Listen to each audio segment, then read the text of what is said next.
क्या आपने कभी सोचा है कि बिना किसी बैंक के, बिना किसी सरकार के एक डिजिटल करेंसी कैसे काम कर सकती है? तो यस गाइस, आज के इस वीडियो में मैं बात करने वाला हूँ बिटकॉइन और क्रिप्टो करेंसी के बारे में। एक ऐसा नया इकोनॉमिक रिवॉल्यूशन जो पूरी दुनिया को हिला रहा है। क्या ये फ्यूचर है या फिर एक बड़ा खतरा? तो सब कुछ जानने के लिए मिलेगा आपको इस वीडियो में। वीडियो को लास्ट तक जरूर देखिए। अगर आपको वीडियो पसंद आए तो वीडियो को लाइक कर देना, चैनल को सब्सक्राइब कर देना। एक नई आर्थिक क्रांति जो पूरी दुनिया को तेजी से बदल रही है। डिजिटल टेक्नोलॉजी ने हमारे जीवन को पूरी तरीके से प्रभावित कर दिया है। उसी का एक उदाहरण है बिटकॉइन और क्रिप्टो करेंसी। आज हम इस टॉपिक पर पूरी डिटेल से बात करेंगे। Bitcoin, blockchain technology, crypto market के जो भी उतार चढ़ाव हैं उनके बारे में बात करेंगे। कुछ हिडन एस्पेक्ट्स के बारे में बात करेंगे। जो भी पोटेंशियल रिस्क हैं और बेनिफिट्स हैं उनको भी समझने की कोशिश करेंगे। तो बिटकॉइन एक डिजिटल करेंसी है जो कि 2009 में सतोशी नकामोटो नाम के एक पर्सन ने डेवलप किया, या फिर इसको एक ग्रुप भी बोल सकते हैं। इनके द्वारा ये डेवलप की गई थी 2009 में। इसे किसी भी सेंट्रल बैंक के द्वारा कंट्रोल नहीं किया जाता है। इसे किसी भी सरकार के द्वारा कंट्रोल नहीं किया जाता है। ये ब्लॉकचेन टेक्नोलॉजी पर बेस्ड है। यहाँ पर हर एक ट्रांजैक्शन का जो भी रिकॉर्ड होता है या फिर हर एक लेन देन का जो भी रिकॉर्ड होता है वो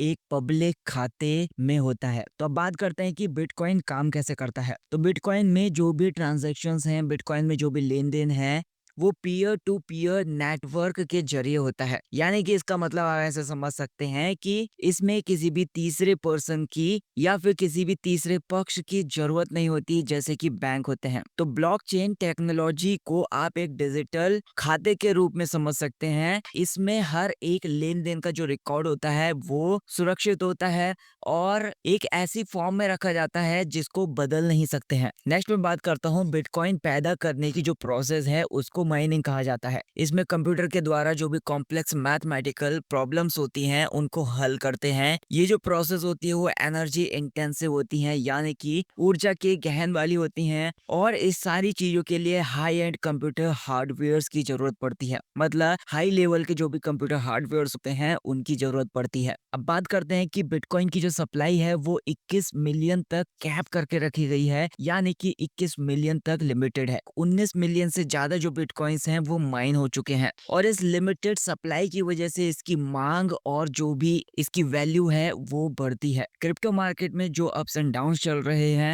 यहाँ पर क्या हो रहा है, इन सारी चीजों के बारे में बात करते हैं। 2024 में बिटकॉइन ने $1 लाख को मार्क कर दिया, यानी कि $1 लाख का जो लेवल है उसको पार कर दिया, जो कि क्रिप्टो मार्केट के लिए एक ऐतिहासिक उपलब्धि थी। हालांकि इसके तुरंत बाद इसकी जो कीमतें थी, इसकी जो प्राइस थे वो ड्रॉप होने लग गए या फिर उनमें गिरावट आ गई। चलिए इसे थोड़ा सा डिटेल से समझते हैं। इसकी जो भी कीमत में गिरावट आई थी वो क्यों आई थी, इनके जो भी प्राइसेस हैं उसमें फ्लक्चुएशन क्यों चलता है, यानी कि उतार चढ़ाव क्यों चलता है। इसमें देश की जो इकोनॉमी है वो भी मैटर करती है, और फेडरल रिजर्व पॉलिसीज जो हैं उनका भी रोल यहाँ पर आ जाता है। अब अमेरिका के फेडरल रिजर्व के द्वारा जो भी इंटरेस्ट रेट्स हैं उनमें अगर चेंज किया जाता है, उनमें बदलाव होता है, तो इनका क्रिप्टो मार्केट के ऊपर सीधा असर होता है। जब इंटरेस्ट रेट्स कम होते हैं तो मार्केट में ज्यादा इन्वेस्टमेंट होता है, जिससे क्रिप्टो करेंसी के जो भी प्राइसेस हैं या फिर क्रिप्टो करेंसी की जो भी कीमतें हैं वो बढ़ जाती हैं। जब भी रेट में उछाल आता है या फिर जब भी प्राइस में जो भी जनरल वृद्धि होती है, उस टाइम पर जो भी इन्वेस्टर्स होते हैं वो क्रिप्टो करेंसी की ओर रुख करते हैं, क्योंकि इसे डिजिटल गोल्ड माना जाता है। लेकिन जब जो इन्फ्लेशन होता है वो कंट्रोल में आ जाती है तो लोग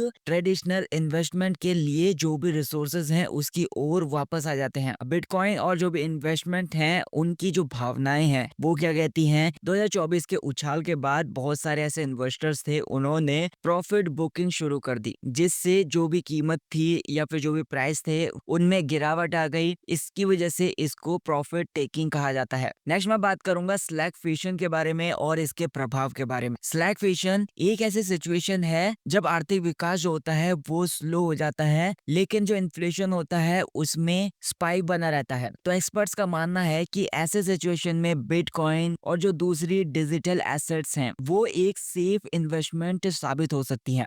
अब भारत में क्रिप्टो करेंसी को लेकर बहुत ज्यादा विवाद हो रहा है। हालांकि 2020 में सुप्रीम कोर्ट ने क्रिप्टो लेन देन पर लगे जो भी प्रतिबंध थे या फिर क्रिप्टो ट्रांजैक्शंस के ऊपर जो भी बैन लगाए गए थे उनको हटा दिया, लेकिन इसके लिए कोई भी क्लियर लॉ या फिर जो भी कानून है वो अभी तक नहीं है इसका। तो अगर इंडियन लॉ की अगर बात करें या फिर जो भारतीय कानून है वो क्या कहता है इसके बारे में, जो इंडियन गवर्नमेंट है उसने क्रिप्टो ट्रांजैक्शंस के ऊपर 30% टैक्स लगाया। ये इसे कानूनी मान्यता नहीं देता बल्कि इसे डिजिटल एसेट के रूप में क्लासिफाई करता है। मतलब ये मानता है कि भाई ये डिजिटल एसेट है, ना कि क्रिप्टो करेंसी को एक कानूनी मान्यता देता है। जो रिजर्व बैंक ऑफ इंडिया है यानी कि आरबीआई है, उसका ये मानना है कि क्रिप्टो करेंसी से जो फाइनेंशियल स्टेबिलिटी होती है उसको खतरा हो सकता है। हालांकि सरकार इसे कंट्रोल करने का प्लान बना रही है। अब भारत में जो भी यंग जनरेशन है वो क्रिप्टो करेंसी के लिए या फिर क्रिप्टो करेंसी को अडॉप्ट करने के लिए या फिर क्रिप्टो करेंसी को तेजी से अपना रही है। कई ऐसे क्रिप्टो एक्सचेंज हैं जो कि इंडियन मार्केट में बहुत ज्यादा पॉपुलर हो रहे हैं, जैसे कि वजीरेक्स हो गया, कॉइन स्विच हो गया, कुबेर हो गया। यहाँ पर ये ऑप्शन देते हैं कि क्रिप्टो करेंसी को आप होल्ड करके रख सकते हैं। अब मैं आपको कुछ हिडन फैक्ट्स बताता हूँ जो शायद ही आपको पता होंगे। दुनिया में हजारों बिटकॉइन एटीएम्स हैं जहाँ पर आप नगद देकर बिटकॉइन खरीद सकते हैं।